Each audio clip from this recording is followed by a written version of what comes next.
오늘의 주요 뉴스입니다. 여야 사당이 선거제와 개혁 법안의 패스트트랙 합의안을 각각 추인했습니다. 바른미래당은 4시간 경론 끝에 한 표 차로 안건을 추인했습니다.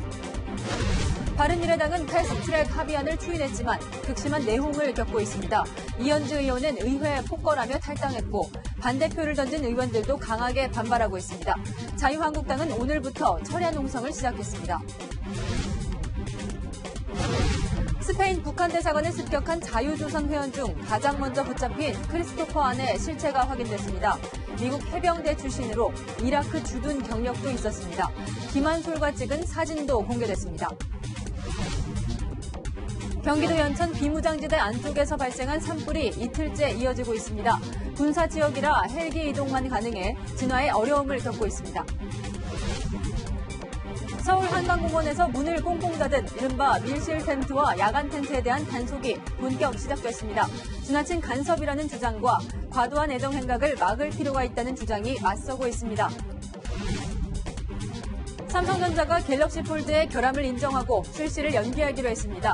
처음엔 보호막을 억지로 제거해서 생긴 해프닝이라고 설명했지만 결함 지적이 이어지자 말을 바꿨습니다.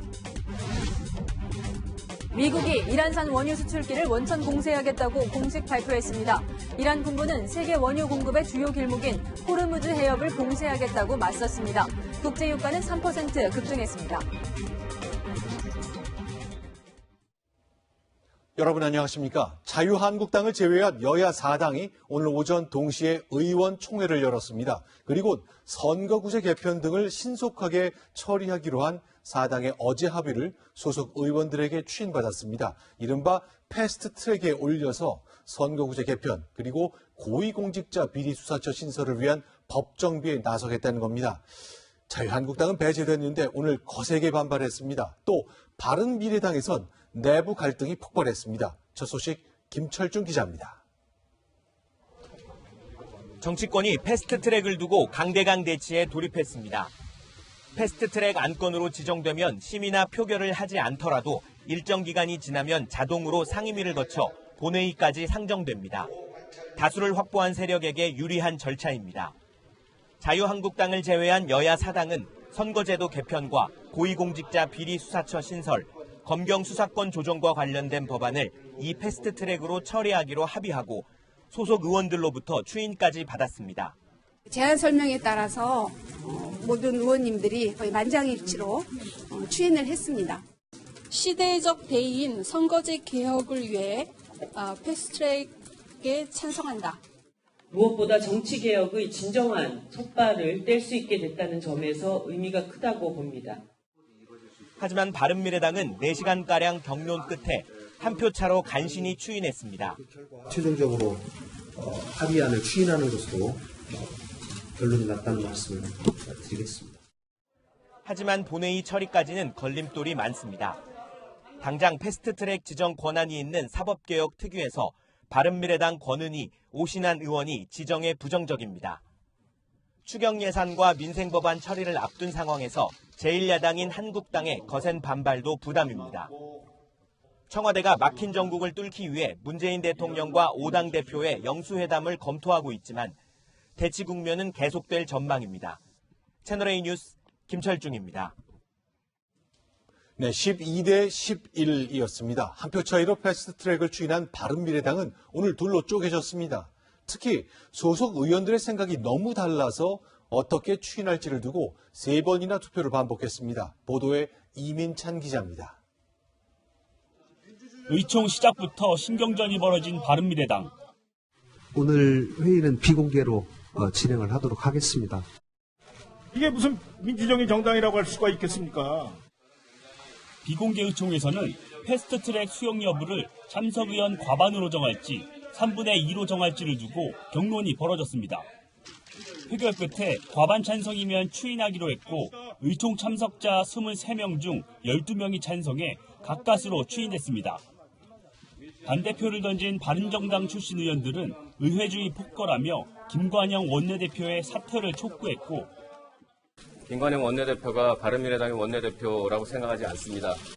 탈당 등 집단행동 가능성도 내비쳤습니다. 당의 진로에 대해서 좀 동지들과 함께 충분하게 고민해 보겠습니다. 당원권이 정지돼 의총에 참석하지 못한 이현주 의원은 역사적 죄악을 저질렀다고 비난하며 탈당했습니다. 바른미래당은 야당으로서 이러한 폭주를 저지하기는커녕 그들과 함께 작당하여 자기 총선의 생존만을 모색하고 있습니다. 국민의당 출신 안철수계 인사들 중에서도 반대표가 나온 것으로 알려지며 도미노 탈당이 현실화될 수 있다는 관측이 나옵니다. 채널A 뉴스 이민찬입니다. 네, 자유한국당은 이번 합의가 좌파의 장기 집권 계획이라는 표현을 써가면서 반발하고 있습니다. 오늘부터 국회에서 철야 농성을 시작합니다. 조금 전부터는 청와대 앞을 찾아가서 규탄 기자회견을 시작했는데요. 현장 연결하겠습니다. 박민우 기자. 자, 한국당 어떤 주장을 펴고 있습니까? 네, 한국당 의원들이 조금 전 이곳 청와대 분수대 앞에서 항의 시위를 했습니다.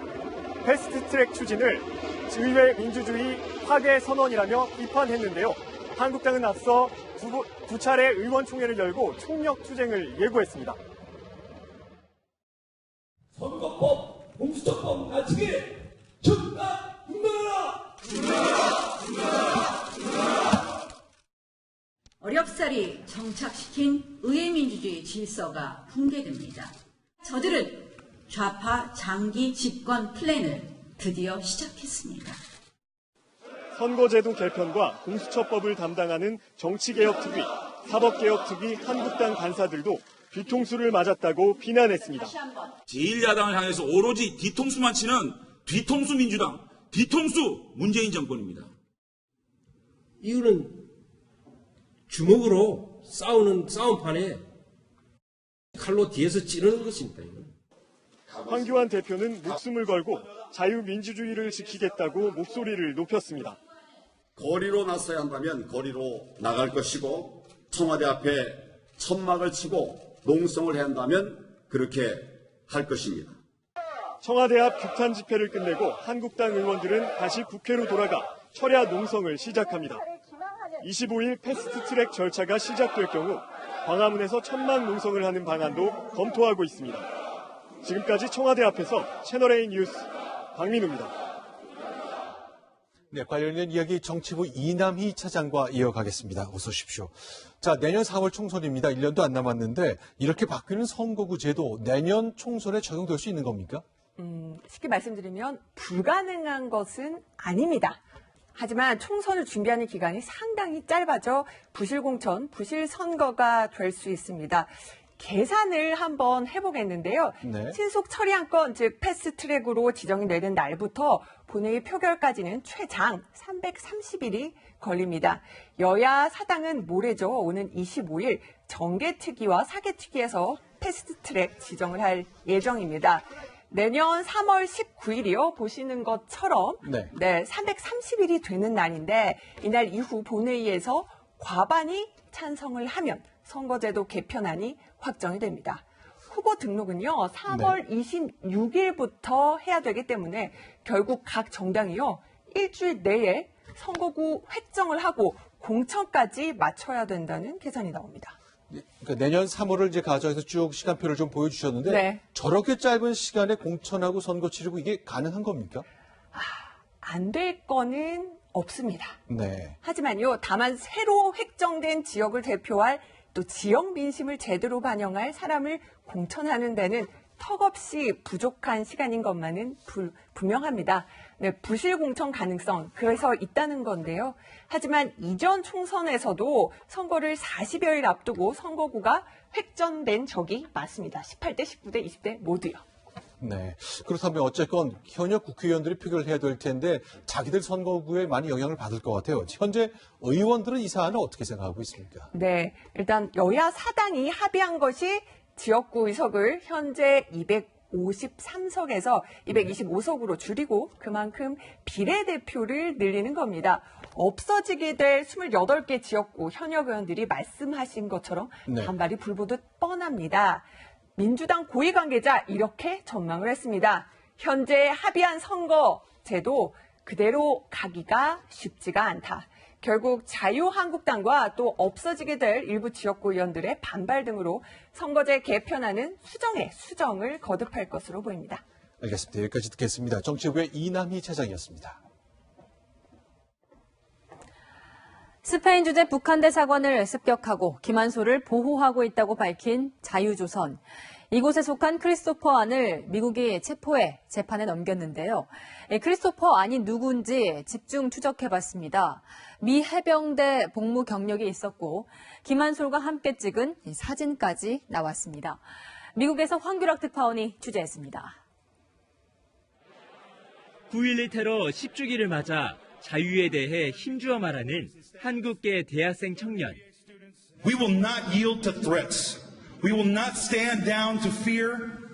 Our liberty and our way of life will never be taken from us. 북한 대사관 습격 혐의로 미국 FBI에 체포된 자유조선 회원 크리스토퍼 안입니다.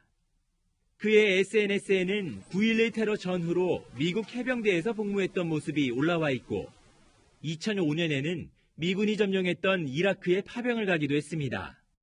크리스토퍼 안의 이력서를 보면 해병대에서 6년 복무한 뒤 로얄 더치쉘 등 글로벌 기업에서 일하기도 했습니다. 그리고 마지막 이력으로 올라온 곳이 작년에 차렸다는 LA의 한 컨설팅 회사. 채널A가 직접 그가 회사 주소지로 올려놓은 곳을 찾아가 봤습니다. 그러나 컨설팅과는 관계없는 작은 택배 업체였습니다. 며칠 전 같은데요? 한 얼마 안 된 것 같은데요? 한 일주일 된 것 같은데? 몇 분들이 계세요, 이렇게 유령 회사처럼.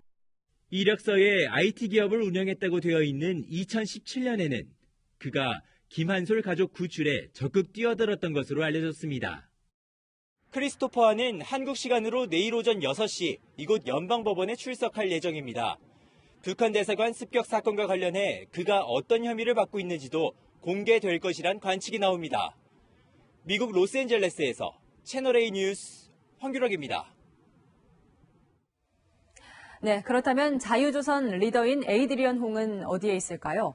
미국 경찰이 홍을 체포하러 갔을 때 이미 피신한 상태였다는데요. 북한의 암살 우려 때문이었습니다. 이 소식은 워싱턴 김정환 특파원이 전해드립니다. 자유조선 리더 에이드리언 홍의 아파트를 습격한 미국 FBI. 그러나 현장에 없던 그의 신병을 확보하지 못했습니다. 단 FBI가 적극 나선 것으로 볼 때 그의 검거도 시간 문제라는 관측이 나옵니다. The treaty does not mean the U.S. has to do whatever Spain says. So this was definitely a deliberate decision by the U.S. to allow this to go forward. 자유조선 측을 변호하고 있는 월러스키 변호사는 자신도 에이드리언 홍의 소재를 모른다고 했습니다.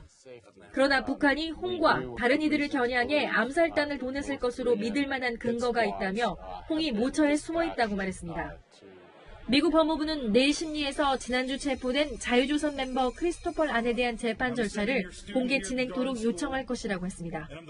We are certainly asking for the case to be unsealed. The judge wanted to unseal it, but then the defense convinced her otherwise. So the judge is asking for some more briefing on whether the case should be sealed.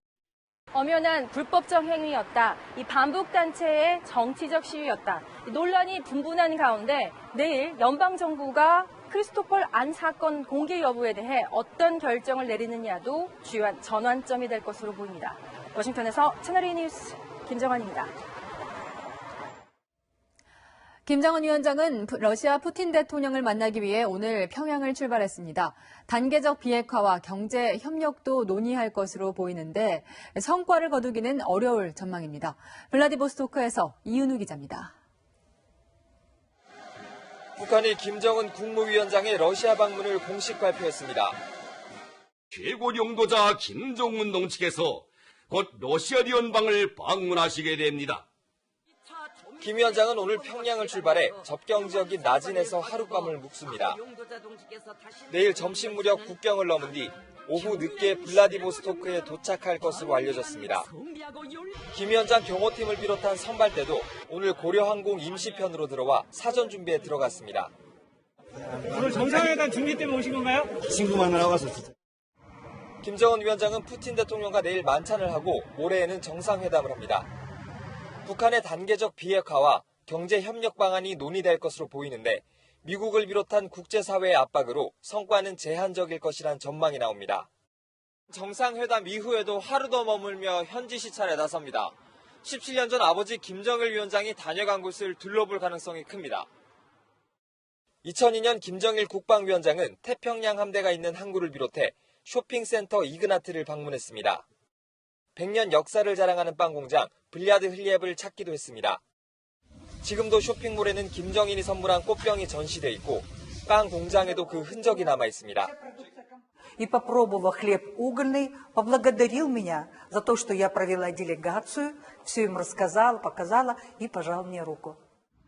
관광산업에 관심이 많은 김정은 위원장은 세계 3위 규모 프리모스키 아쿠아리움도 찾을 것으로 보입니다. 블라디보스토크에서 채널A 뉴스 이은우입니다. 경기도 연천 비무장지대 안쪽에서 발생한 산불이 이틀째 이어지고 있습니다. 지뢰 때문에 헬기로만 불을 끌 수 있는데요. 현장 상황 사공성근 기자가 전해드립니다. 경기 연천군 비무장지대 안쪽에서 산불이 발생한 건 어제 오후 6시입니다. 이틀째인 오늘까지 산불은 발화 지점으로부터 반경 2km 넘게 번졌고 바람 방향에 따라 불길은 남과 북을 오가고 있습니다. 밑에 내려온 500m 지금 진화 중에 있습니다. 북쪽에서 계속 넘어오는 불 때문에 조금 어려움이 있습니다. 경기 연천군 가막산 정상입니다. 군사분계선까지 14km 정도 거리인데요. 미세먼지와 안개에 가려 북쪽 지역 화재 관측이 어려운 상황입니다. 다만 산불로 지뢰 터지는 폭발음은 멀리서도 들을 수 있습니다. 지뢰 매설 등으로 위험한 지역인 만큼 헬기로만 불을 끄고 있습니다. 하지만 헬기도 자유롭게 드나들 수 없습니다. 지난해 군사합의로 군사분계선 남쪽 10km까지 비행 금지 구역으로 설정돼 유엔사 승인과 북측의 비행 통보 절차를 거쳐야 했습니다. 또 군사분계선 북쪽은 아예 넘어갈 수 없어 진화에 어려움을 겪고 있습니다. 실제로 어제 오후 6시 9분 산림청 헬기가 실수로 군사분계선 북쪽으로 1.7km를 넘어가 군이 황급히 월선 사실을 북측에 알려야 했습니다. 산림청은 오후 늦게부터 비가 예보된 만큼 완전히 자연 진화될 것으로 기대하고 있습니다. 채널A 뉴스 사공성근입니다. 네, 지금부터는 대법원장 공관 논란 소식입니다. 김명수 대법원장이 서울 용산구 한남동 공관에 아들 부부가 이사를 들어와 1년 넘게 함께 산 것으로 확인됐습니다. 아들 부부는 이런 사실이 알려지자 이번 주 금요일에 바로 이사 나가겠다고 밝혔습니다. 먼저 성혜란 기자가 보도합니다. 2017년 9월 김명수 대법원장 취임 직후 법원행정처는 대법원장 공관 리모델링을 대대적으로 진행했습니다. 석 달에 걸친 리모델링을 마치고 한 달 뒤쯤 아들인 김모 판사 부부도 대법원장 공관에 입주했습니다. 며느리인 A 변호사는 아이의 주소지를 공관으로 옮겼고 지방으로 발령받은 김 판사는 주말마다 공관에 머물렀습니다. 공교롭게도 당시는 김 판사 부부가 강남의 한 고급 아파트 청약에 당첨된 지 넉 달 뒤였습니다. 해당 아파트는 청약 평균 경쟁률이 168대 1에 이를 정도였습니다. 만 해도 지금 금액가 13억 선이에요. 했었어요. 정말 그때 맞은 사람들이 로또라고 했었어요. 분양이 되고 나서 계속 모르면서 했었어요. 그간 처가에서 마련해줘 살던 집을 판 김 판사 부부는 아버지인 김명수 대법원장을 따라 공관에 들어온 겁니다. 무상으로 공관에 머무르면서 분양대금을 마련한 것 아니냐는 의혹이 나오는 대목입니다. 대법원은 며느리가 올해 7월 해외 연수를 가기 때문에 그 이전까지만 머무르려 했던 것인데 기간이 좀 길어졌다고 해명했습니다. 이어 아들 부부는 이번 주 금요일에 바로 공관을 떠날 것이라고 밝혀왔습니다. 채널A 뉴스 성혜란입니다. 네, 김명수 대법원장이 취임한 직후에 공관 리모델링 공사에 법원 예산 16억 원이 쓰였습니다. 공사 예산 가운데 일부지만 공관 앞마당에 그네와 모래밭 조성에도 돈이 쓰였습니다. 손주들의 놀이 공간으로 보입니다. 이어서 박선영 기자입니다. 김명수 대법원장 공관의 리모델링 전 모습입니다. 김 대법원장은 지난 2017년 취임 이후 고급 석자재로 공관 건물의 외벽을 고쳤습니다. 붉은 벽돌을 보수하는 대신 외벽 마감재를 고가의 석재인 라임스톤으로 교체했습니다. 라임스톤에만 법원 예산 7억 8천만 원이 들어갔습니다. 15만 원짜리 돌이면은 1억 5천이에요. 이거 빼고 그 면적 비 대비해가지고 너무 비싸게 나오거든요. 리모델링에는 16억 원이 넘는 예산이 투입됐습니다. 외국과의 사법교류 기회가 늘어 연 회장을 증축해야 한다는 이유였습니다. 그런데 김 대법원장은 공관 앞마당 잔디밭에 손주 놀이공간을 만들었습니다. 2, 3인용 목조그네와 미니 축구 골대 등을 설치한 겁니다. 대법원 관계자는 어린이용 그네가 아니라 그네형 벤치에 가깝고 축구 골대는 김 대법원장 개인 돈으로 샀다고 해명했습니다. 대법원은 예산 전형 의혹으로 감사원의 본격 감사를 앞두고 있습니다. 김 대법원장 공관 공사 비중 6억 원은 리모델링 비용으로 책정된 예산이 아니라 다른 법원 예산을 추가로 끌어다 쓴 것으로 드러났기 때문입니다. 채널A 뉴스 박선영입니다. 네, 가수 겸 배우죠. 박유천 씨가 구속 위기에 몰렸습니다. 마약 혐의입니다. 박 씨는 3번 소환될 때마다 그동안 혐의를 강력히 부인했는데요. 박유천 씨의 모발과 채모에서 마약 양성 반응이 나왔다는 게 경찰의 설명입니다. 유준 기자의 보도입니다.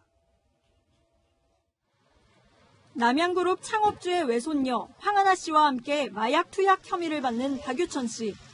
하지만 줄곧 혐의를 부인해왔습니다. 마약을 한 적도 없고 권유한 적은 더더욱 없습니다.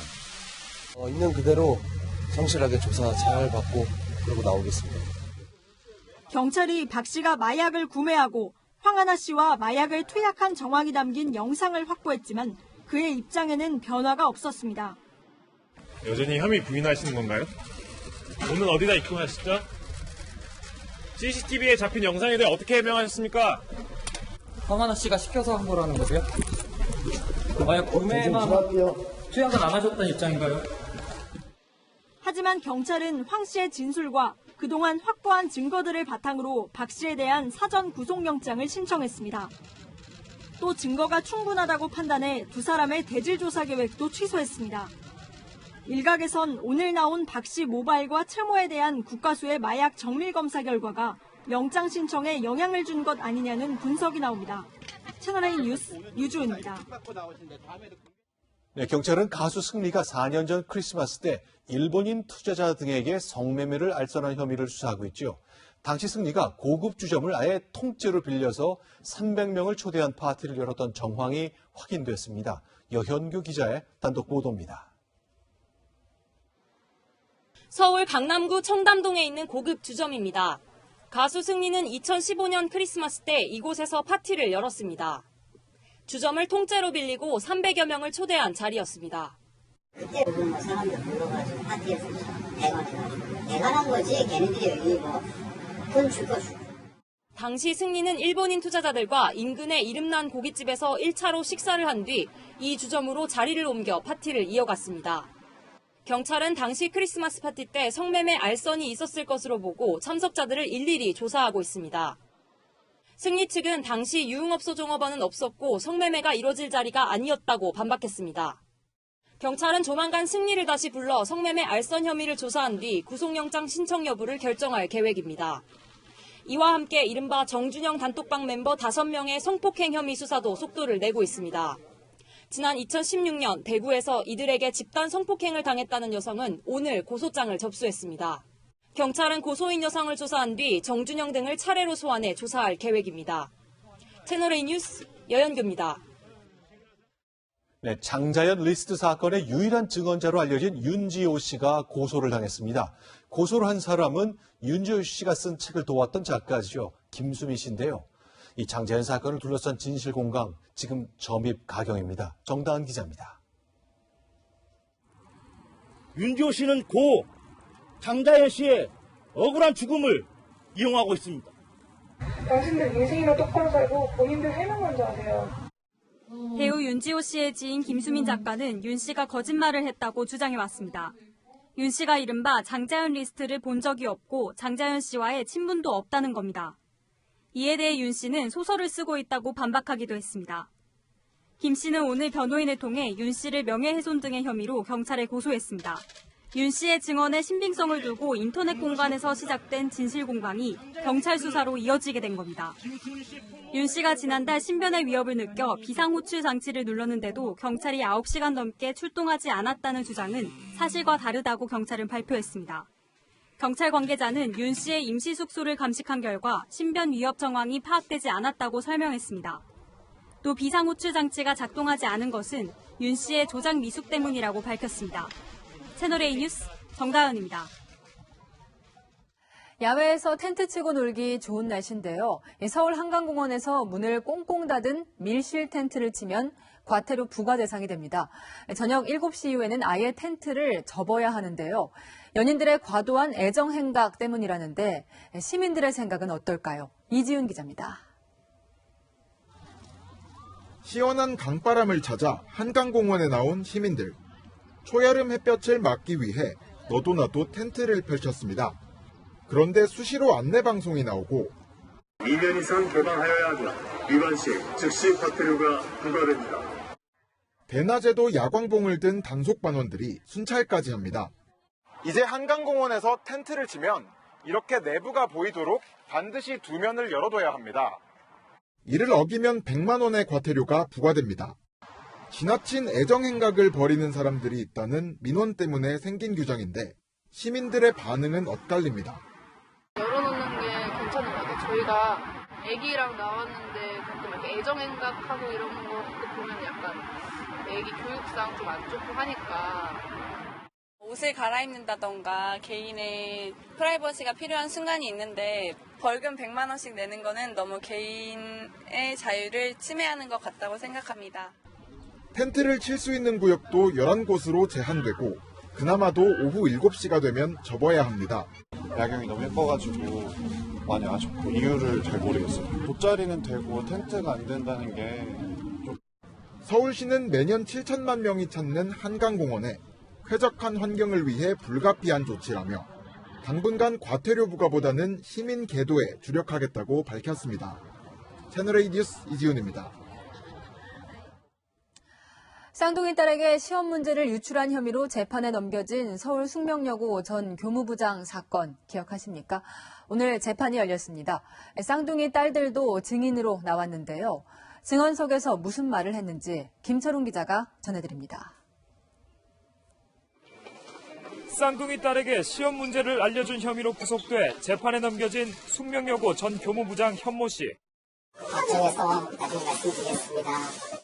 오늘 열린 재판에 현 씨의 쌍둥이 딸이 2시간 간격으로 증인석에 차례로 섰습니다. 피고인석에 푸른색 소위 차림의 아버지가 보였지만 부녀가 인사를 나누진 않았습니다. 쌍둥이가 증언할 때는 어머니가 옆에 동석했는데 미성년 증인인 걸 고려해 재판부가 허락한 겁니다. 시험지에 작은 글씨로 정답을 미리 적어놨다가 옮겨 적은 것 아니냐는 검사의 추궁에 쌍둥이 자매는 답은 시험 종료 뒤 가채점 목적에서 적었을 뿐 아버지가 문제와 정답을 알려준 적은 한 번도 없었다고 반박했습니다. 쌍둥이 언니 A양은 실력으로 1등을 했는데 다른 학부모와 학생들의 시기 어린 모함을 받았다고 생각하느냐는 검사의 질문을 받자 그렇다고 대답했습니다. 또 A양은 판사에게 언론에서 말들이 많았지만 법정 안의 제 모습을 보고 정확하게 판단해달라고 요청하기도 했습니다. 채널A 뉴스 김철웅입니다. 편의점에서 음식을 훔쳤다 붙잡힌 취업준비생. 배가 고파서 그랬다는 말에 조사를 하던 경찰이 2만 원을 건넸는데요. 이 취준생이 한 달 만에 다시 경찰서에 나타났습니다. 이번에는 무슨 일로 왔을까요? 최수연 기자입니다. 20대 남성이 편의점에 진열된 삼각김밥을 집어듭니다. 진열대 뒤로 갈 때는 두 손에 김밥이 들려 있었지만 나올 때는 한 손에만 들려 있습니다. 그 사이 김밥을 가방에 감춘 겁니다. 남성은 닷새 전에도 같은 편의점에서 샌드위치를 훔치다 CCTV에 찍혔습니다. 아무것도 안 사오면 이상하니까 과자도 이렇게 만지작 하고. 신고를 받은 경찰에 붙잡힌 사람은 28살 김모 씨. 김 씨는 경찰 조사에서 돈이 없어 며칠간 식사를 못해 훔쳤다고 진술했습니다. 이 말을 들은 담당 경찰관은 조사를 마친 김 씨에게 2만 원을 건넸습니다. 어렵다는 게 느껴지니까 나쁜 짓 하지 말고 너 일한다고 했으니까 열심히 살라. 김 씨가 다시 경찰서로 찾아온 건 그로부터 한 달 뒤. 그동안 열심히 일해 받은 월급으로 2만 원을 갚겠다며 온 겁니다. 외근을 나가 있던 담당 경찰은 전화로 김 씨에게 마음만 받겠다고 했습니다. 감사해가지고 이제 뭐 제가 그때 줬던 돈을 이제 가지고 왔다고 그러더라고요. 내가 진짜 받으려고 준 게 아니다. 편의점 측도 김 씨의 처벌을 원치 않아 경찰은 선처해달라는 의견으로 사건을 검찰에 넘겼습니다. 채널A 뉴스 최수연입니다. 음주운전자가 커다란 관광버스를 좁은 골목까지 몬다면 얼마나 위험할까요? 버스 안에서 술을 마시다 경찰과 추격전을 벌인 30대 운전자가 붙잡혔습니다. 공국진 기자입니다. 주택가 도로 한편에 서 있는 대형 관광버스. 내부엔 현란한 조명이 번쩍입니다. 그런데 경찰관들이 다가가자 달아나기 시작합니다. 경찰 추격을 따돌리기 위해 버스는 신호도 무시하고 과속 방지턱도 그대로 넘어가며 속도를 냅니다. 포위망이 좁혀지자 주택가 이면도로로 방향을 트는 버스. 차량들이 주차된 좁은 골목길을 경찰이 차단하자 겨우 멈춰섭니다. 아찔한 도주행각을 벌인 관광버스 운전자는 37살 박모 씨. 버스 안에서 음악을 크게 틀어놓고 있다 신고를 받고 출동한 경찰을 보고 그대로 달아났습니다. 3km가량을 달아나다 주차된 1톤 트럭을 들이받기도 했지만 다행히 인명피해는 없었습니다. 현장에서 체포된 박 씨는 술을 마신 사실은 인정했지만 음주 측정은 3차례 거부한 것으로 알려졌습니다. 차 안에서 소주 2병을 그 아는 지인 여자 2명과 함께 마셨다고 진술을 하고 있습니다. 경찰은 박 씨를 불구속 입건했습니다. 채널A 뉴스 공국진입니다. 서해 북단 연평도 절벽에 고립됐던 사냥이 닷새 만에 구조됐습니다.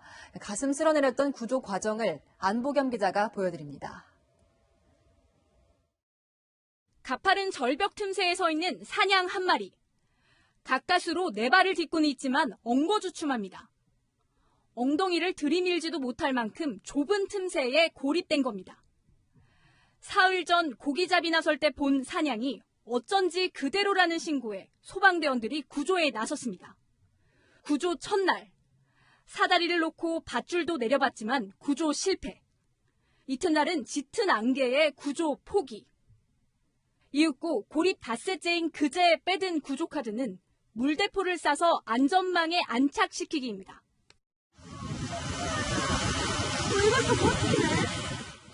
그런데 버티던 사냥이 허를 찔렀습니다.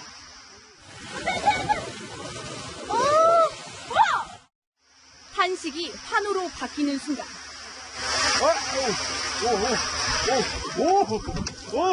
구조 완료! 구조 완료! 안전망 대신 가파른 절벽이 탈출 경로가 됐지만 어쨌든 구조 성공입니다. 물 먹고 기운도 차리고 자기의 능력을 다시 되찾은 것 같습니다.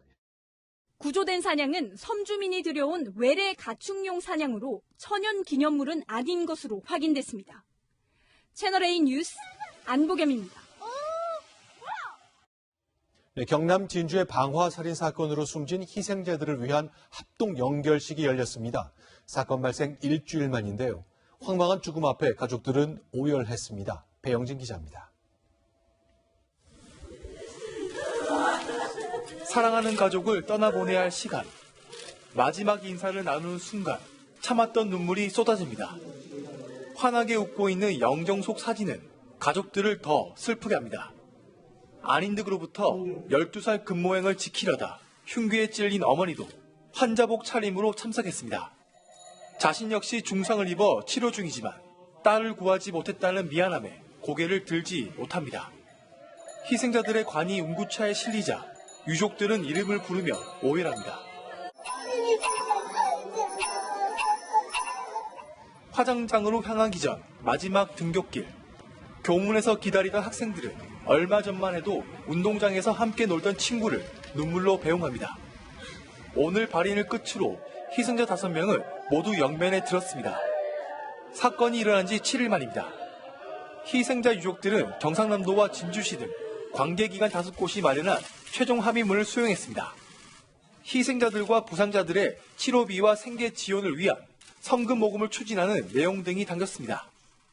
국민들께서 관심 가져주시고 또 물질적인 이런 또 지원도 아끼지 않으신 데 대해서 유가족으로서 굉장히 감사를 드립니다. 경찰은 주민들의 정신적 충격 등을 고려해 현장 검증은 하지 않기로 하고 이번 주 안에 안인득을 검찰에 넘길 예정입니다. 채널A 뉴스 배영진입니다.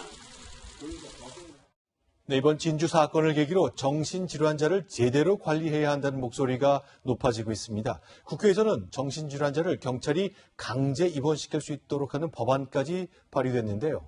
하지만 갈 길이 멀어 보입니다. 김단비 기자입니다. 진주 방화 살인 사건의 피의자 안인득은 범행 후에도 억울함을 쏟아냈습니다. 하루다 뭐다 불이익을 당해오고 뭐 이러다 보면 화가 날 대로 나오고 경찰서든 무엇은 국가기는 아니고 하소연을 해도 제대로 도움도 받지도 못하는. 2010년 정신질환 판정을 받았지만 수년간 병원 치료를 받지 않으면서 상태가 악화된 겁니다. 그런데 정신질환자들의 난동은 안인득뿐만이 아니었습니다. 지난 19일엔 경기도 수원 길 한복판에서 차량이 경적을 울린다는 이유로 흉기 난동을 부린 50대 조현병 환자가 경찰에 붙잡혔고 가만히 보니까 손에 칼을 들었더라고요. 이건 안 되겠다 싶어서 불러 세웠는데 이 사람이 순간적으로 저쪽으로 오면서 칼을 이제 휘두르기 시작한 거죠. 경남 김해에서도 기초생활수급자 지정 문제를 두고 공무원과 주민을 위협한 30대 정신질환자가 불구속 입건됐습니다. 진주 방화 살인 사건 이후 경찰이 정신질환 우범자들의 동향을 파악하기로 하는 등 여기저기서 대책을 내놓고 있지만 갈 길은 멀어 보입니다.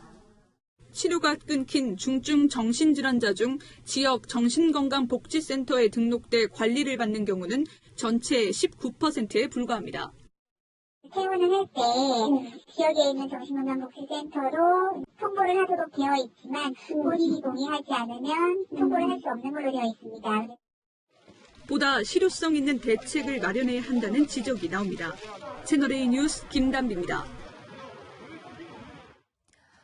삼성전자가 갤럭시 폴드의 결함을 결국 인정했습니다. 오는 26일 예정됐던 제품 출시도 연기했는데요. 새 출시 날짜는 잡지도 못했습니다. 김윤수 기자입니다. 지난 2월 첫 공개 당시 관람객들의 환호성을 자아냈던 삼성전자 갤럭시 폴드. I can unfold it and instantly see the map on the big screen.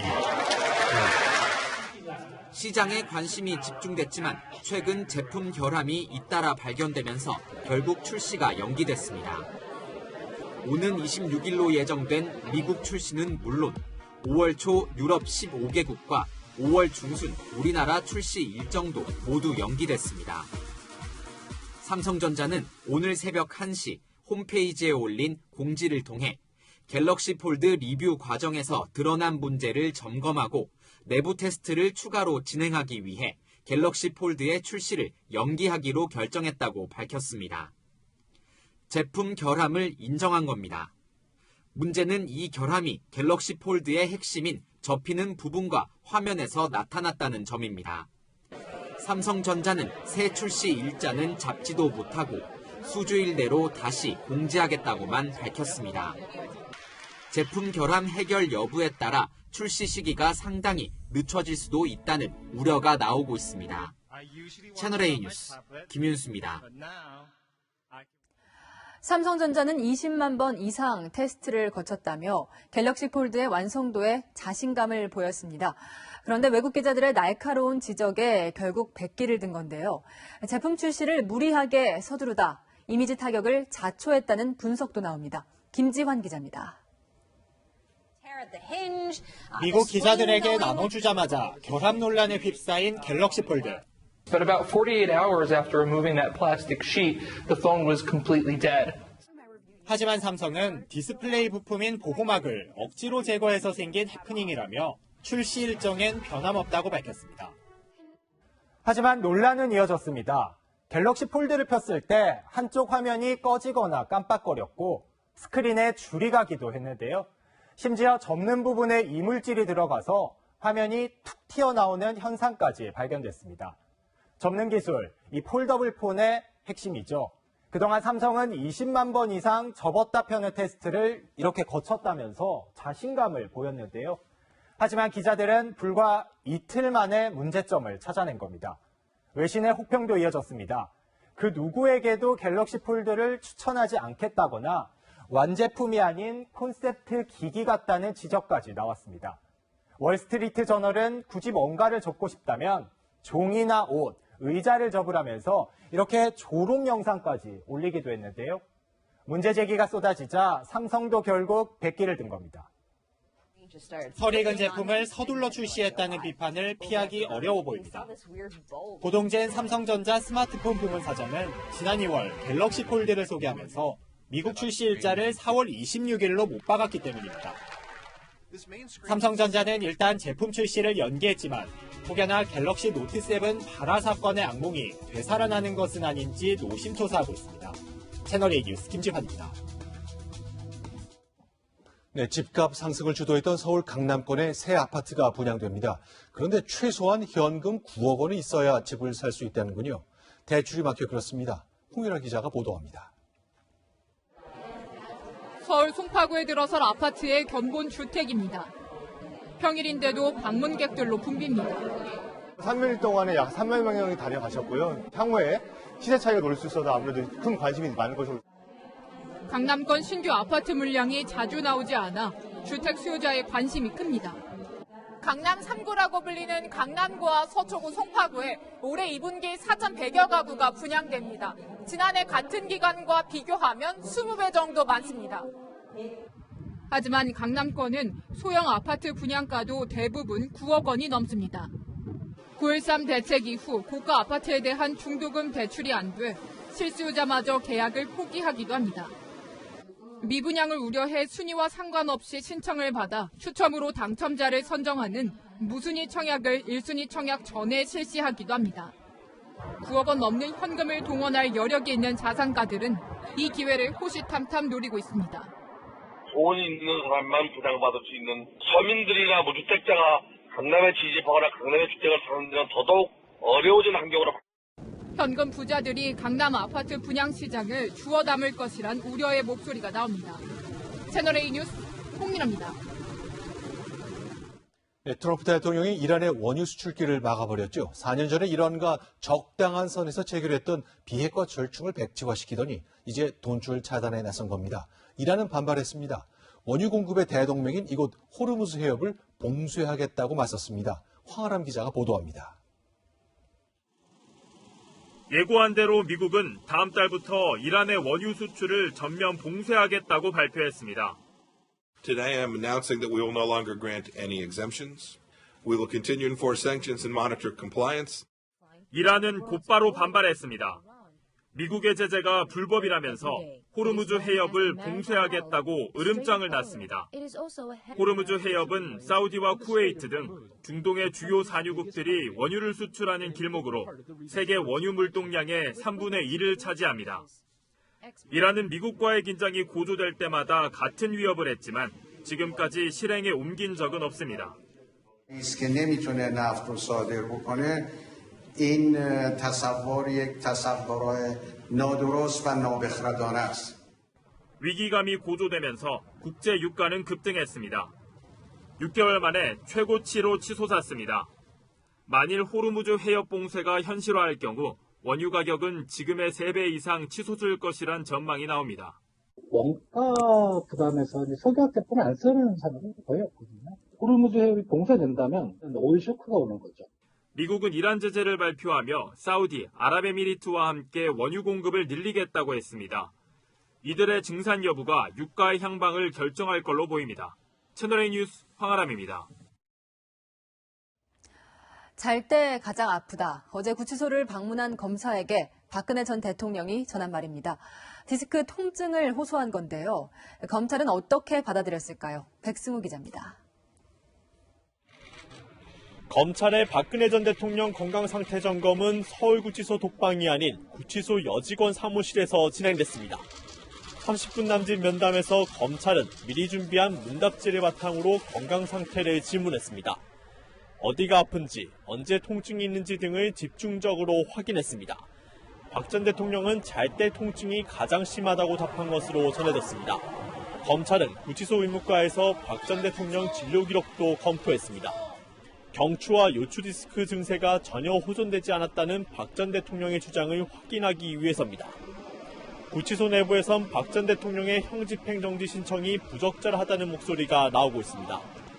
구치소 관계자는 통상 형집행정지는 구치소장의 이름으로 의무과에서 신청한다며 변호인이 신청하는 건 관례에 맞지 않다고 말했습니다.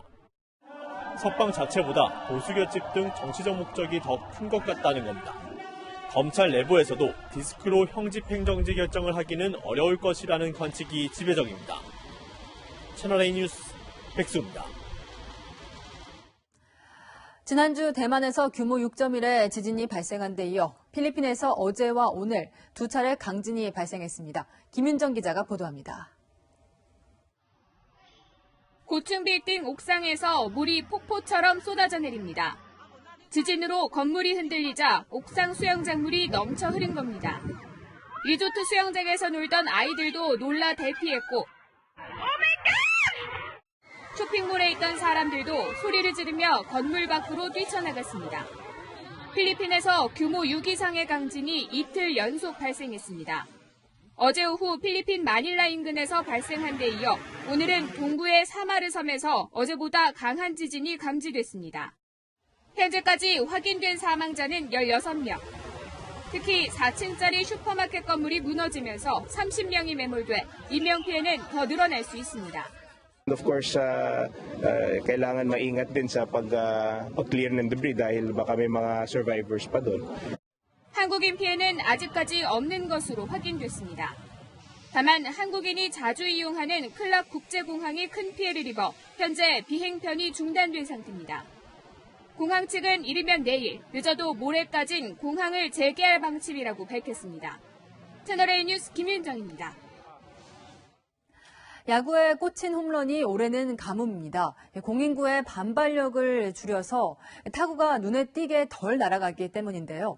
이민준 기자가 자세히 설명해드립니다. 지난 12일 삼성 구자욱의 홈런성 타구가 KT 중견수 로하스의 글러브로 들어갑니다.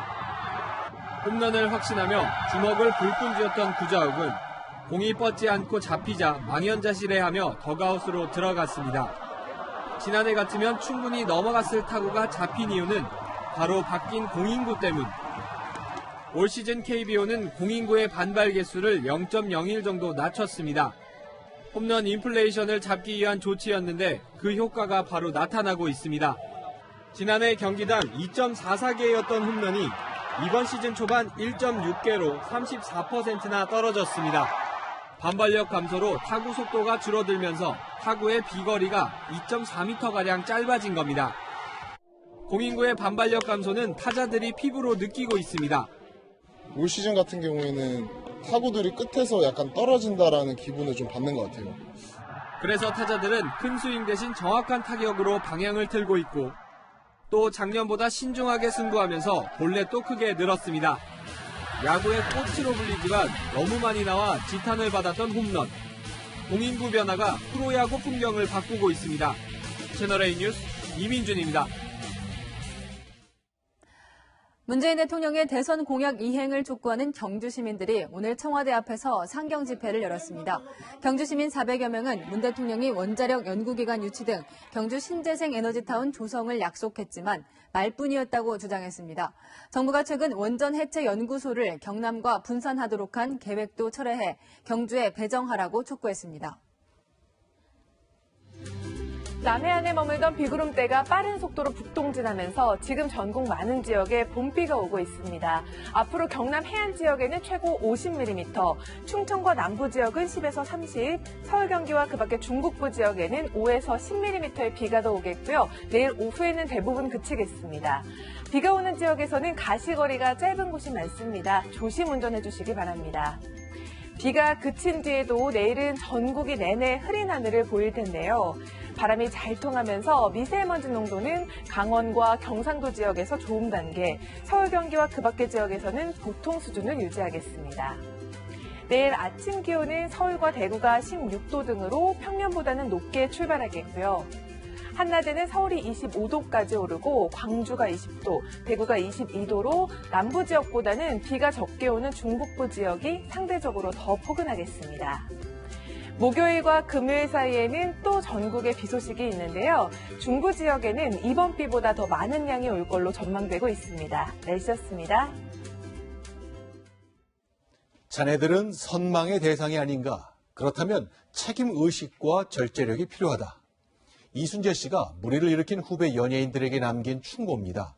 이 충고에 비춰보면 대법원장 가족의 공관 재테크 논란은 참 아쉽습니다. 김명수 대법원장은 사법부 수장으로 내정됐을 때 관용차 대신 버스를 타고 서울로 올라와 박수를 받지 않았습니까?